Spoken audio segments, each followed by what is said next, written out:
Veg എപ്പൊ നോക്കിയാലും non veg. സത്യം പറഞ്ഞാൽ ഈ വെജ് വെക്കേണ്ട രീതി വെച്ച് കഴിഞ്ഞാൽ നോൺ വെജ് ഒക്കെ മാറി. ആണോ? ഇതാരാ ഈ പറയുന്നേ?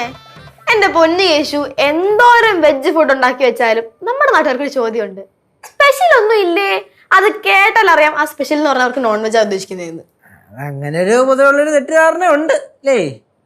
നമുക്ക് എന്തായാലും വെജിലോട്ട് കോൺസെൻട്രേറ്റ് ചെയ്യണം. യേശോട്ടാ, ഇത് പറയാൻ എളുപ്പാ. യേശോട്ടൻ ഒരാഴ്ച വെജിറ്റബിൾസ് കഴിച്ചു നോക്ക്, അപ്പൊ അറിയാം. അപ്പൊ അറിയാം. ഒരാഴ്ച മെർലിൻ ചേച്ചിക്ക് വെജ് കൊടുത്തു നോക്ക്, അപ്പൊ മെർലിൻ ചേച്ചിക്ക് ദേഷ്യം വന്നിട്ട് വെജ് ഉണ്ടാക്കിയ ആളെ കൊല്ലും. അതിപ്പോ ഇവിടെ പറഞ്ഞ കാര്യം എന്തിനു വെച്ചേ? ചുമ്മാ ആർച്ചല്ലാത്ത ഓരോ സ്ഥലത്ത് വന്നിട്ട് മെർലിന്റെ പേര് വാരി കറിയണത്. എന്തൊക്കെ പറഞ്ഞാലും മെർലിനുണ്ടാക്കണ ബീഫും പിന്നെ മട്ടൻ ചാപ്സ് കിണ്ണോണ്ട് സൂപ്പർ ടേസ്റ്റ്.